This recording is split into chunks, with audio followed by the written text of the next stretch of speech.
Morning everyone, नमस्कार।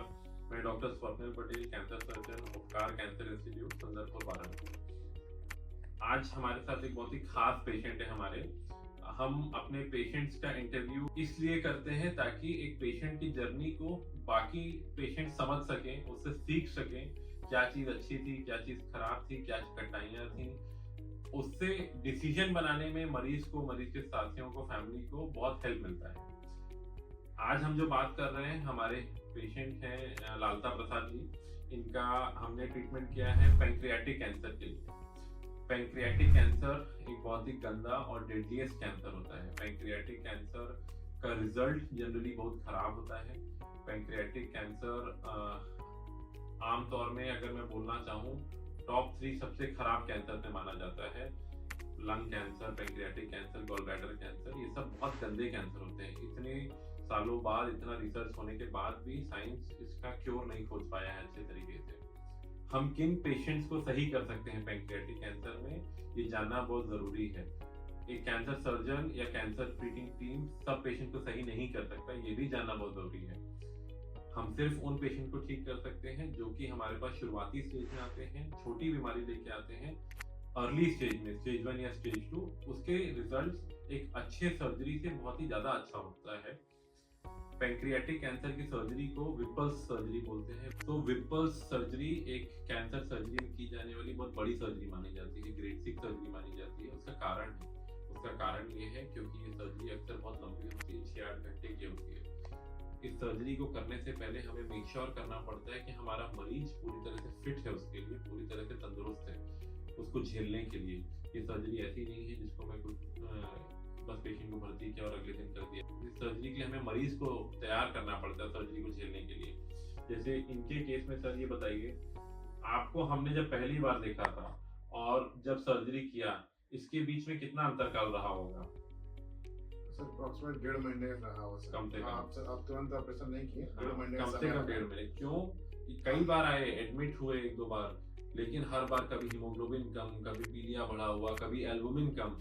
तो नहीं, ये सर्जरी इतनी रिस्की होती है कि ये सर्जरी तभी हम करने का डिसीजन लेते हैं जब हमें लगता है कि मरीज के सारे पैरामीटर सही हो गए हैं। अगर नहीं चाहिए होते तो मना कर देते कि नहीं करेंगे। तो ये डिसीजन मेकिंग एक टीम द्वारा बहुत इंपॉर्टेंट होती है। सेकेंड चीज, पैंक्रियाटिक कैंसर में शुरुआती स्टेज में कई बार जॉन्डिस होता है। कई बार हम जॉन्डिस के साथ ही मरीज को ऑपरेट करते हैं अगर जॉन्डिस का लेवल बहुत ज्यादा ना हो और मरीज फिट हो। कई बार हमें ERCP या PTBD के माध्यम से उस जॉन्डिस को कम करना होता है और कम कर उसके बाद ऑपरेट करना होता है। तो ये डिसीजन मेकिंग भी एक इंडिविजुअल पर्सन का नहीं होता, पूरी टीम का होता है। क्योंकि जब आप सही डिसीजन लेंगे तब पेशेंट का रिजल्ट अच्छा रहता है। आपका सर्जरी कब किया था हमने? 24 अक्टूबर को। अच्छा, कितने दिन अस्पताल में थे आप? 8-10 दिन। तो एक विपल सर्जरी के बाद अगर सब कुछ अच्छा जाता है तो मरीज 7-8 दिन अस्पताल में रहता है। 2-3 दिन ऊपर नीचे अगर कुछ रिकवरी में कुछ कॉम्प्लिकेशन है या कुछ ICU में ज्यादा रहना पड़ रहा है, जैसे इनके केस में भी मैं बताऊं तो इनका सर्जरी थोड़ा चैलेंजिंग था इनके वेट को लेकर, क्योंकि जब एक मोटे पेशेंट हम लोग विपल सर्जरी करते हैं तो हमारे लिए ज्यादा डिफिकल्ट होता है। फिर सर्जरी चैलेंजिंग था बट अच्छा हो गया। ICU में थे। इनको पहले दिन हमने वेंटिलेटर से बाहर निकाला तो इनके पैरामीटर्स उतने अच्छे नहीं थे, तो हमें कुछ दिन और रखना पड़ा इनको वेंटिलेटर केयर पे। बट उसके बाद से जब ये निकले ना तो इनका रिकवरी फिर अच्छा ही होता चला गया। इनको हमने बहुत फोकस किया पोस्ट ऑपरेटिव पीरियड में चेस्ट की एक्सरसाइज करने के लिए, अच्छा प्रोटीन वर्धक खाना देने के लिए, क्योंकि ये सब चीजें, एक सर्जरी ही नहीं, ये सारी चीजें हर साथ जब होता है तभी जाके पेशेंट का रिजल्ट बहुत अच्छा रहता है। तो एक विपल सर्जरी को झेलना और उससे बाहर आने के लिए हम आपको बधाई देते हैं, क्योंकि सब लोग नहीं झेल पाते इस चीज को। छोटी मोटी प्रॉब्लम्स तो चलती रहेंगी। अभी जैसे इनका जो ट्यूमर आया है वो स्टेज 2 में आया है, तो इनके पैरामीटर्स के हिसाब से अब हमारा नेक्स्ट प्लानिंग है इनको कीमोथेरेपी देने का।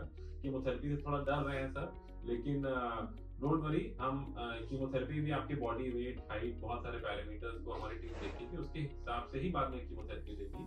एंड ये इसलिए ताकि आपके केस में कैंसर वापस आने का चांस मिनिमम रहे। आप बताइए, कुछ बताना चाहते हैं? आपको क्या ठीक लगा, क्या खराब लगा, क्या कठिनाइयां क्या रही जर्नी में? सब ठीक है रहा। बहुत बहुत डॉक्टर साहब को धन्यवाद कि हमारा ऑपरेशन सक्सेसफुल हुआ। हम बहुत परेशान थे, लेकिन डॉक्टर साहब की वजह से आज हमारे पति खड़े हैं। इसीलिए हम उनको बहुत बहुत धन्यवाद देते हैं।